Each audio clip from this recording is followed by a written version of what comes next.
Assalamualaikum warahmatullahi wabarakatuh. Pada PowerPoint kali ini, kita akan membahas tentang potensiometri. Jadi kata potensiometri itu bisa kita pisahkan menjadi potensio dan metri. Di mana potensio ini berasal dari kata potensial, yang artinya akan ada pengukuran suatu beda potensial yang dapat menghasilkan tegangan listrik pada suatu sel elektrokimia. Kemudian kita merujuk kata metri yang berarti ini adalah pengukuran. Atau kalau kita ngomongin kimia analisis berarti ini adalah salah satu metode analisis secara kimia.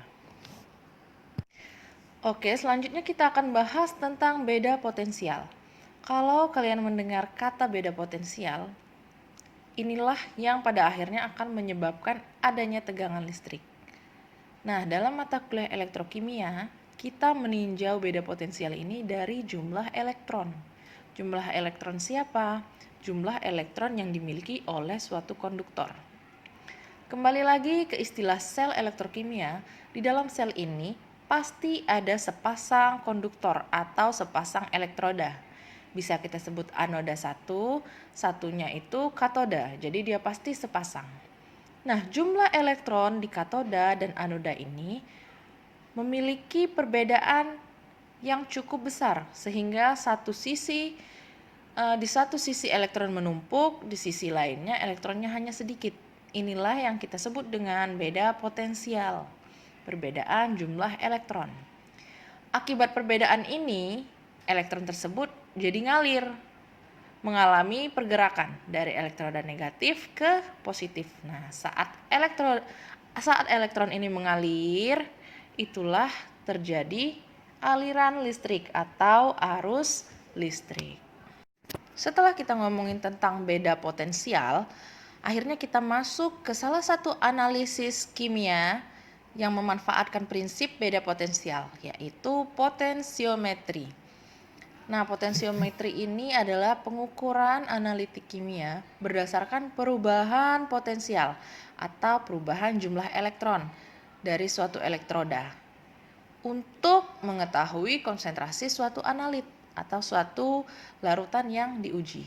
Di sini Ibu tampilkan dua gambar, ada gambar 1 dan ada gambar 2. Pada gambar 1 itu kita ilustrasikan suatu elektroda logam yang sendirian. Jadi ini adalah elektroda tunggal. Ibu kasih contoh itu adalah logam Cu yang dicelupkan ke suatu larutan CuSO4 atau ionnya yang Ibu tulis itu adalah Cu2+. Nah, dalam keadaan seperti ini itu diramalkan bahwa ion Cu2+ ini cenderung mendekat ke permukaan logam yang bermuatan negatif. Tapi ini terjadi secara tidak kasat mata. Jadi nggak kelihatan. Hanya saja itu kalau diuji lebih lanjut, kalau si logam ini kita angkat, akan ada lapisan antarmuka yang bermuatan listrik di permukaan Cu tadi. Nah, keadaan yang seperti ini kita sebut dengan kondisi kesetimbangan, di mana logam tadi menerima potensial dari larutan atau dari ionnya. Sehingga kalau kamu tuliskan, itu nanti notasinya Cu2+ plus 2 elektron menjadinya ini panah reversibel ya, bolak-balik menjadi Cu. Nah, ini kita masih sebut kecenderungan hipotetik karena itu secara hipotesis aja, belum bisa ditentukan secara kuantitatif. Jadi kita cuma melihat potensial di antara logam dengan ionnya yang sejenis.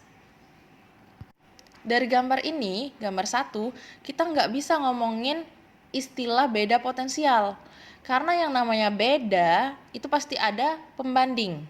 Makanya dirangkailah suatu alat, suatu sel elektrokimia dengan dua elektroda, supaya elektroda yang satu bisa dibandingkan dengan yang satunya. Itu rangkaiannya ada di gambar nomor 2. Selanjutnya pada gambar 2, itu adalah sel elektrokimia yang sudah terangkai dengan dua elektroda. itu akan kita lihat komponennya secara satu persatu. Jadi sel elektrokimia ini juga dikenal dengan istilah sel volta ataupun sel Galvani. Jadi sel volta dan sel Galvani itu sama ya, itu sama-sama nama penemunya. Nah, kita lihat satu-satu. Yang pertama ada voltmeter. Jadi voltmeter ini akan berfungsi untuk menampilkan besarnya potensial listrik atau tegangan listrik yang dihasilkan saat elektron mengalir dari anode ke katoda sesuai gambar tersebut ya. Jadi aliran elektron ini melalui kabel yang dihubungkan antara elektroda yang satu atau anode ke katode. Di tengah-tengahnya dipasang alat voltmeter untuk membaca besaran potensial listriknya. Dari gambar ini terlihat jelas bahwa aliran elektron itu dimulai dari anode. Jadi si Zn mengalami oksidasi atau pelepasan elektron. Elektron yang dilepas kemudian dialirkan melalui kabel yang disambungkan dengan voltmeter masuk ke katode Cu, sehingga Cu mengalami reduksi atau menangkap elektron. Nah, elektron ini kan mengalir secara terus-menerus. Elektron yang sudah mulai kelebihan di elektroda positif kemudian dikembalikan lagi ke anode melalui jembatan garam sehingga muatannya selalu netral, tidak terjadi penumpukan elektron di salah satu elektroda. Jadi dalam suatu sel volta yang memanfaatkan beda potensial tadi hasil pengukurannya, itu dibutuhkan dua elektroda, yang mana satu berfungsi sebagai elektroda indikator dan yang satunya adalah elektroda pembanding. Syaratnya, elektroda indikator ini potensialnya harus tergantung pada aktivitas ion yang akan ditentukan. Jadi, sampel kita yang akan mempengaruhi elektroda indikator. Inilah yang akan berubah-ubah nilainya sehingga kita bisa menghitung beda potensial. Sedangkan kalau elektroda pembanding, itu potensialnya selalu tetap. Meskipun apapun yang diuji itu berbeda-beda. Elektroda pembanding tugasnya harus tetap sehingga nilainya bisa kita hitung, satu tetap, satu berubah-ubah, dapatlah hasil berupa beda potensial. Dari mana dapat nilai E0 sel ini? Jadi dilakukan uji sel elektrolisis tanpa adanya jembatan garam dan pengukurannya menggunakan potensiometer. Jadi elektron dibiarkan mengalir sampai habis tanpa dia bisa kembali lagi. Nah, sampai dia habis itu ada nilai limit yang menunjukkan perbedaan potensial pada potensiometer tadi. Jadi saat arusnya sudah habis, itulah nilai potensial selnya dari elektroda tunggal itu. Kalian bisa cari sendiri daftar E0 sel dari setiap logam. Biasanya itu dalam bentuk reaksi yang tunggal. Jadi misalkan Cu2 plus 2 elektron menjadi Cu, itu nilai E0-nya berapa. Zn2 plus 2 elektron menjadi Zn, itu nilai E0 selnya berapa. Nah, dari situ kita bisa menghitung secara teori tanpa harus praktik dengan rangkaian sel seperti yang lengkap tadi. Kita bisa hitung kira-kira ini reaksinya terjadi spontan atau tidak. E0 sel ini kita sebut juga dengan potensial elektroda. Jadi nanti kita bagi menjadi E0 sel yang bernilai positif dan yang bernilai negatif. Kalau elektroda ini lebih mudah mengalami reduksi dibandingkan elektroda hidrogen, maka nilai E0 selnya kita cirikan dengan tanda positif. Sedangkan kebalikannya, kalau elektroda ini lebih mudah mengalami oksidasi dibandingkan elektroda hidrogen dan sukar mengalami reduksi, maka tanda pada E0 selnya bertanda negatif. Selanjutnya di slide yang terakhir, Ibu memberikan tugas kepada kelompok 1 dengan nama-nama yang tertulis di sana untuk presentasi mengenai penerapan potensiometri dalam kimia analitik.